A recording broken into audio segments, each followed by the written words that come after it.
It's really crazy to think that I've started learning this language that I never thought I would learn in a million trillion years. But here we are. Hallo allemaal, ik ben het Joe en na vele maanden studeren en gekke fouten maken, begin ik eindelijk om een beetje meer Nederlands of Vlaams te spreken. Waarom vraag je dat? Honestly, I'm still wondering too. No, I'm just kidding. I have a reason.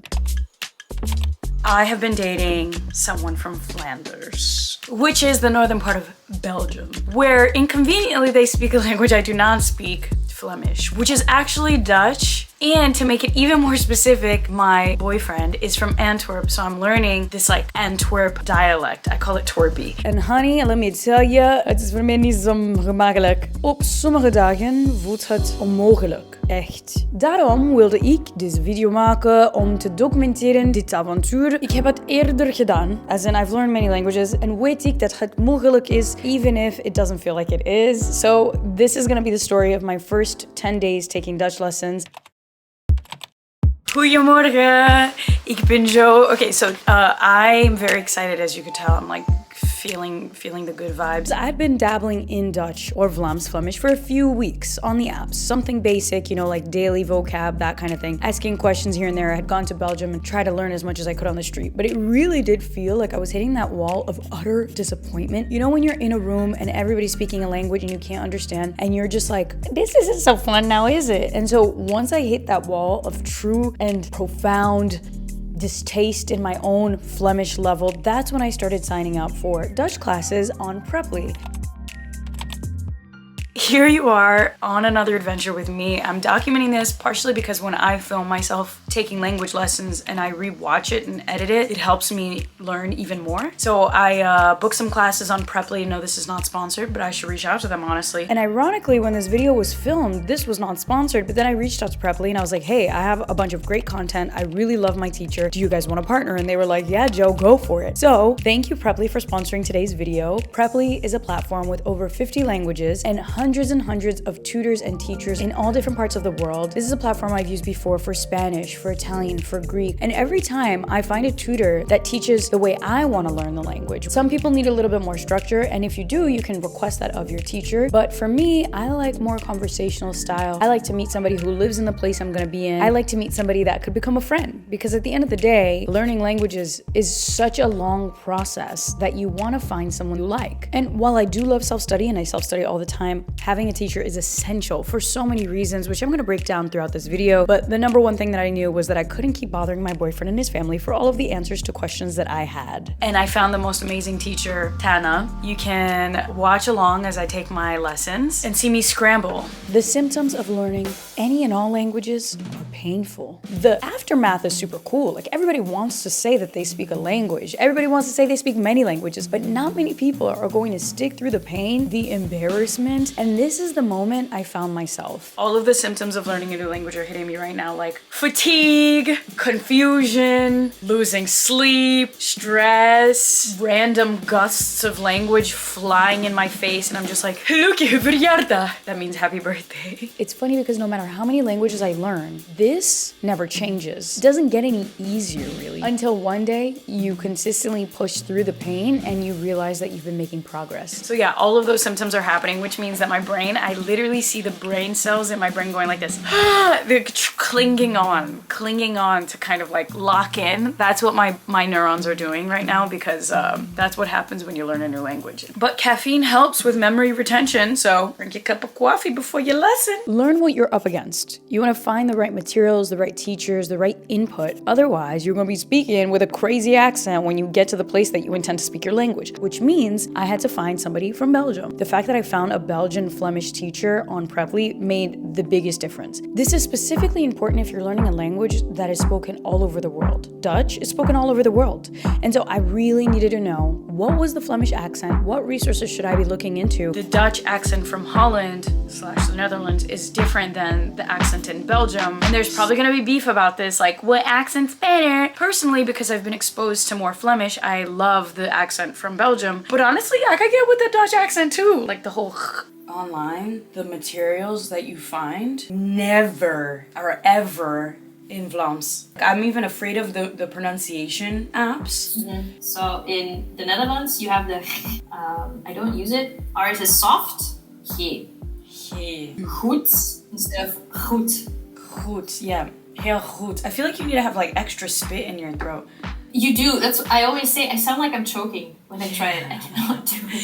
Heel goed. It's just pronounced different and some words are used differently. Like lopen in Dutch from Holland, I have learned, is to walk. And lopen in Flemish is to run. It's like small little details like this. Oh, very important. If you're taking any classes, create a designated space for your learning. When this video was made, I also hadn't released my language learning journal and planner, Fluentish, which is a beautiful notebook that breaks down every part of language as far as like the journey is concerned, from how you keep yourself motivated to planning out your days, all the way to journal prompts that you could start journaling in your target language to see the gaps in the language that you need. And I've been using it in Dutch, has been a game changer. And thank you if you've already ordered Fluentish. If you haven't, I'll link it in the show notes. There was nothing like this on the market before, because you could get a journal, like a random notebook or a planner, and none of them were curated for language learners. And so that is what Fluentish is.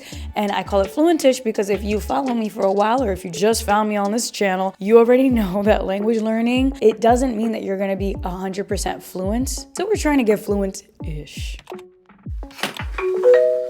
Hi! Okay, hold on, let me write down les twee. Yeah? Yeah. Vlaamse.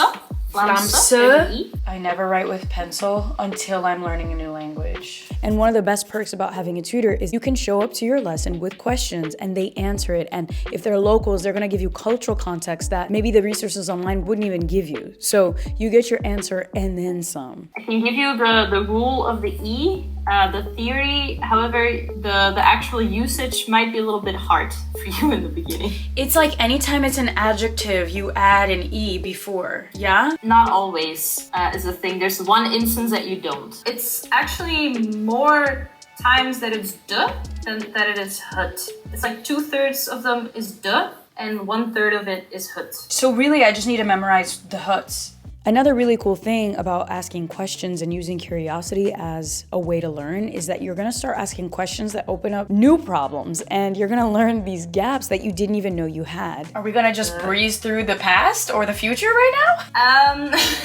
I want to give you the special ones first and see if you know those. Okay. And then depending on how well you do that, I'm going to go to the past because that one is a little bit harder. Okay, perfect. Also, who would do this? To have. Ik heb. Ja. Je hebt. Hij hebt. We hebben. Hij zei heeft. Heft. I always miss the third person. So clearly, no, it's because those ones they change. Okay, yeah. Heeft. Yeah. Heeft. Ja. Heeft. We hebben. Jullie hebben. Zij hebben.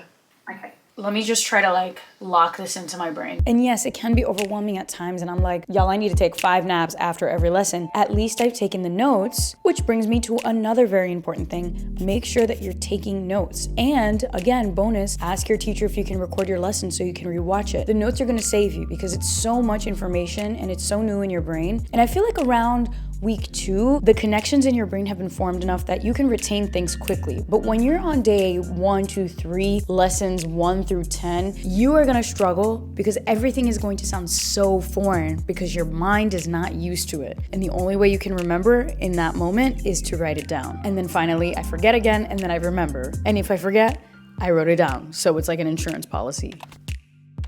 I woke up 5 minutes before my Dutch class. Cause that's what happens on lesson 3. It literally always happens. You're all gung-ho and then you hit that wall. When you hit that wall hits you back. Oh my God, everything is a mess. There have been so many days on this journey that I really didn't think I could keep going because I didn't think I would ever learn. Oh my God. And then guess what? On day 180, you're gonna be like, this is literally still impossible. But then at some point, it's gonna click. And when it clicks, ooh, honey, you're gonna be flying. And all of those mistakes you made will be worth it. But you can only do that if you get through the pain. Hallo. Ik ben heel moe. Hoe gaat het?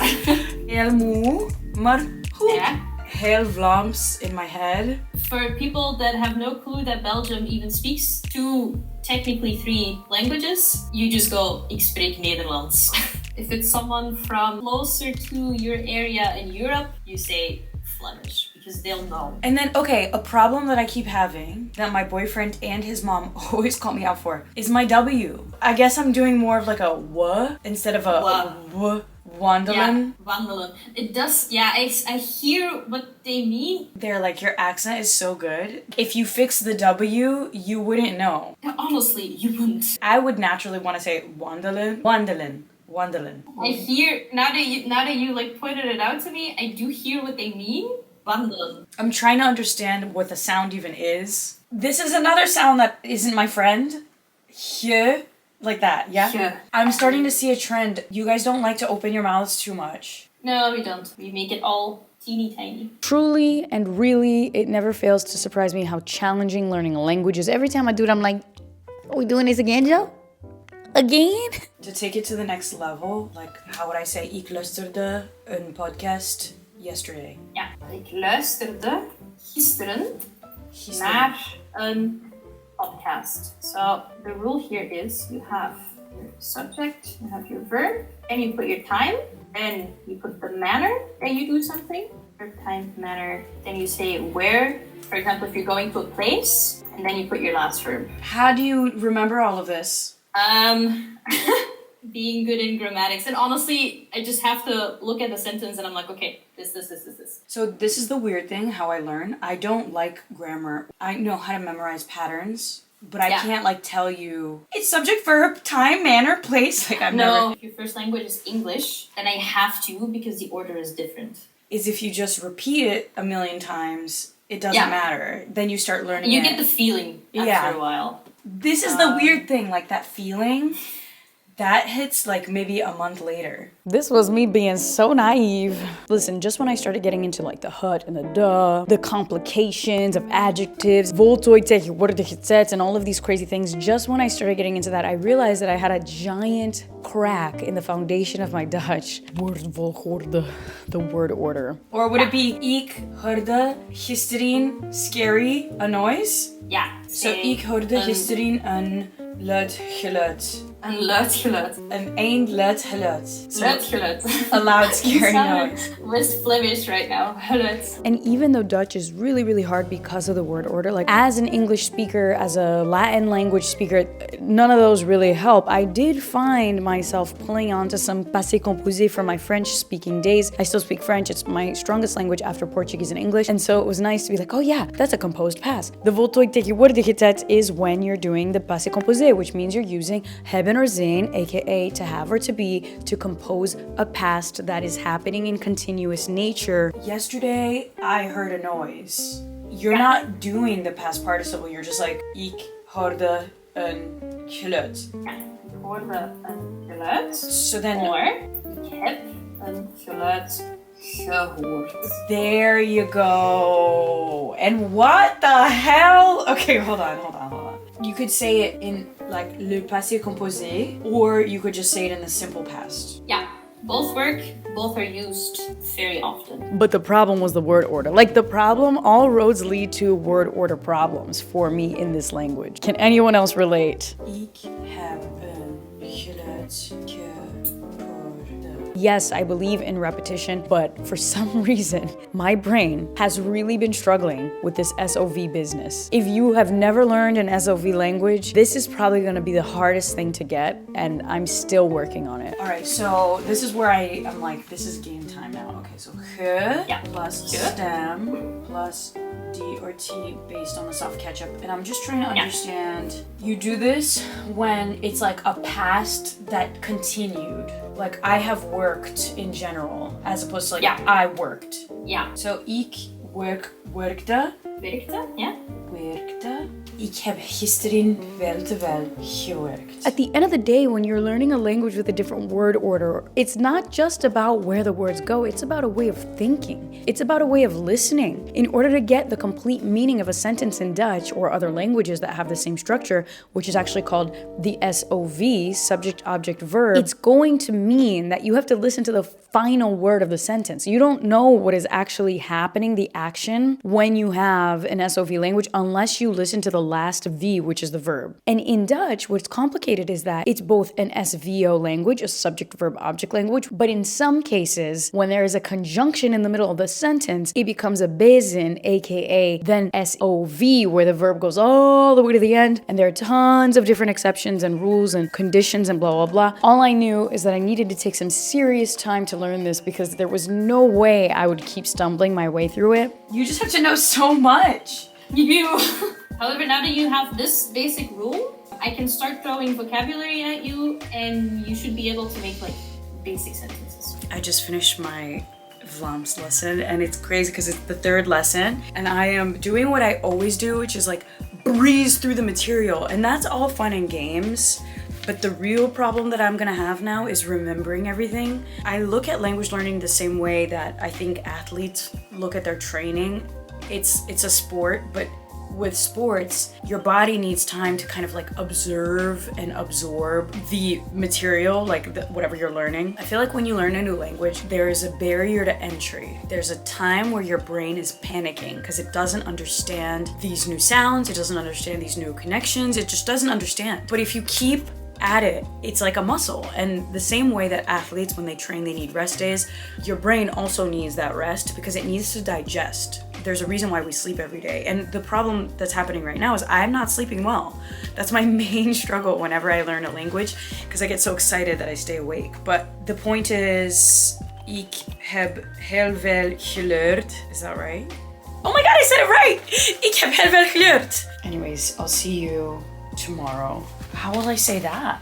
Future? Please comment below, what language are you learning? What have you found super helpful in the process? And what is the biggest challenge for you in your language journey? And keep in mind that if you're a language learner like me, this is a lifestyle habit. You're gonna have a problem in one language that you might not have in the next. I am finding myself on this Dutch train looking at these sentences being like, honey, het is onmogelijk. But I know that it's not onmogelijk. Het is mogelijk, maar moeilijk. And I'm doing it all in the name of love. Thanks again for watching, and thanks to Preply for sponsoring today's video. Don't forget to click in the description box because I've linked special goodies for your first Preply lesson. It's like a half-off trial situation. It really is so amazing that we are in a time in history where you can learn a language on the other side of the world, meet a new friend, find that local that's gonna guide you through this unknown world that's just gonna open up your life more and more on your language learning journey. Wow, English is even getting hard. It's onmogelijk. Werken, werken, werken. It's almost like you want to go whistle. And I can't whistle, maybe that's the problem. Ik werk. En zo, de voltooid tegenwoordige tijd